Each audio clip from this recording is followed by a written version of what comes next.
What is going on, beautiful people? Welcome to another episode of Storytime with Lee Hammock, your favorite diagnosed narcissistic storyteller, I guess. Today, y'all, we got a story from a subscriber. Said she was in love with a narcissist until she found out his deep, dark secret. So I'm gonna read it. I'm gonna put it on the screen right here, and we're gonna break it down for you, y'all. So thanks, shout out to for sending this in, and stay to the end if you want to get the information to send in your story, your text messages, or whatever. Okay. Lee, that's me. I'm in love with a narcissist. Okay, for the past 20 months. For the past 20 months, after I had my heart attack and wasn't able to return to work, he became the biggest part of my life. He took me to my doctor's appointments, met my cardiologist, spoke to my insurance nurse practitioner. He drove me to the store and sometimes even bought my food. That's nice of him, isn't it? Then I found out he had a live-in girlfriend. Doing all of this with a live-in girl. Okay, we're gonna break it down later. I'm gonna hold my comments to the end. Most of them. I might have a little comment here and there. Then I found out he had a live-in girlfriend. I didn't understand because he was at my house most of the day, every day for over 2 months. He had done a couple of unusual things, but they weren't very important, so I let them go. Little red flags. When I found out he had a girlfriend, I told him I didn't want to see him, but he didn't believe me, and he was correct. I gave in on the second week. I have had a very long streak of bad luck, and for nearly 20 months, he has been there willing to help most of the time.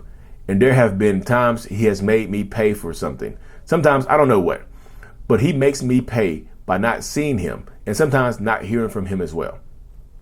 I go crazy when it happens and act by writing many poems and sending about 1/3 of them to him. Some are very good because they correctly illustrate what's going on in our lives. He usually likes the ones that rightly reflect us. However, I think I need help much more than him. I began watching your videos to figure out what to do to keep him. Wait, what?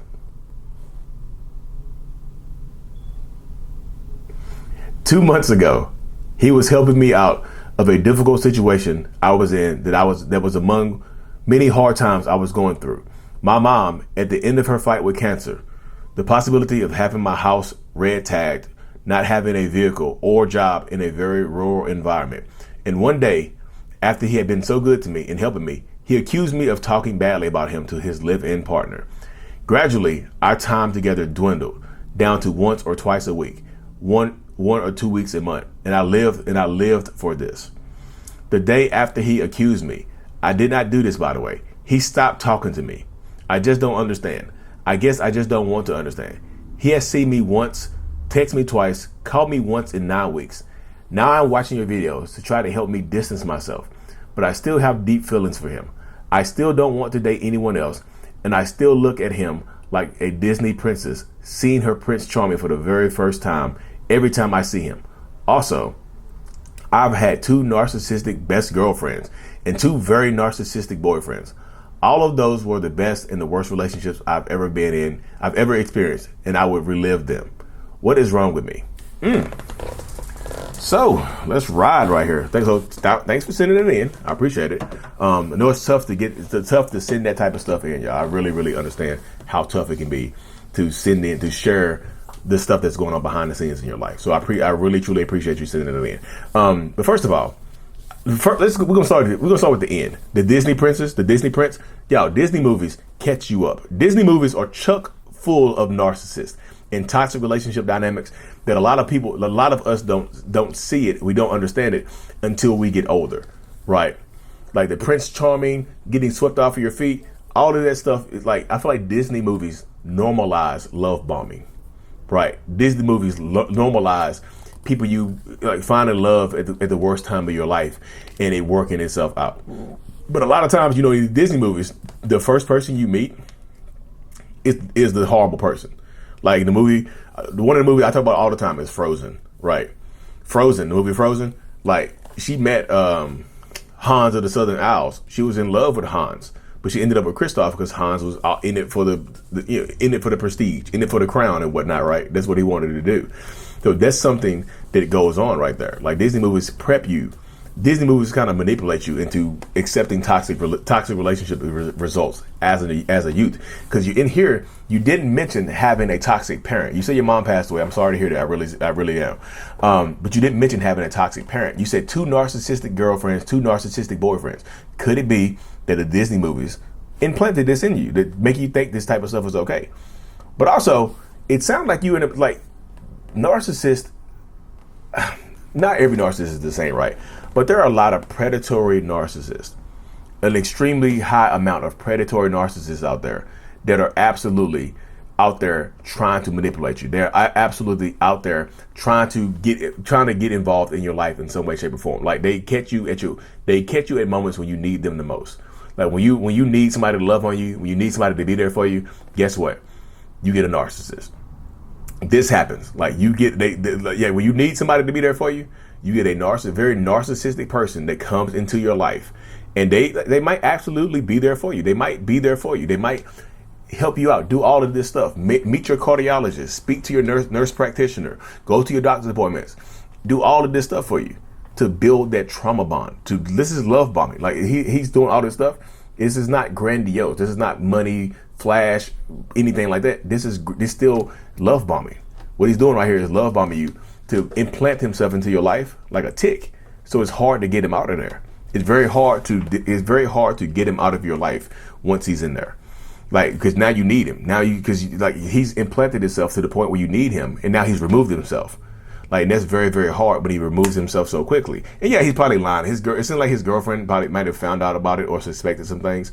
So he's just created a lie to say you told her to be able so he could distance himself from the relationship. So he could distance himself from you and whatnot. I would say this, is he completely done? I'm not gonna say he's completely done, but are there some people out there could he be completely done? Maybe. Yeah, you just, in these positions, you might not ever really know what's going on within their mindsets. Like, because they won't tell you. Like, they'll just do stuff and just manipulate you and things like that. So you have to protect your peace and protect yourself in these situations. You have to wean yourself off of him. Sometimes, watching my videos is a good thing. On my other channel, my mental illness channel, watching my video is a good thing, right? But you don't want to get so immersed in the videos that sometimes you, like you just said earlier, you watch my videos to try to learn how to deal with him so you can keep him in your life. That doesn't work because he's not me, right? The stuff that I would say in my videos might work on me because I've been working on myself. It seems like he doesn't think he's doing anything wrong because you found out he had a girlfriend and you continue to talk to him. I know I'm not trying to judge you. I promise you I'm not. I know you're in a vulnerable state, but in his mind, he thinks it's okay to come in and out of your life because, he has a girlfriend. You knew this the whole time. You didn't know it the whole time, but when you found out, you kept talking to him. I would challenge to ask you, how did you find out? Right? How did you find out? Because you found out he thinks that you told. I mean, he might actually be lying and think that you told him, but somebody else might have actually told his girlfriend about you. So he's trying to distance himself from you, but making up an excuse and say, hey, who told her? Who said this? Who did this? Did you do this? Did you say this? Blah, blah, blah, boo, boo, boo, boo, boo. So you got to kind of watch out for that type of stuff right there. Just healing takes time. Don't beat yourself up. A lot of times the healing requires you to accept who he is and try to get to the point in your life right now. I know it's difficult, to the point where you don't need him to help you out. I don't know if you have any other friends or family members that can help you out in these situations. You want to get to that point where you don't need him to help you. You want to get to the point where you can survive and thrive on your own without him being a critical and integral part of your life, so to speak. You know what I mean?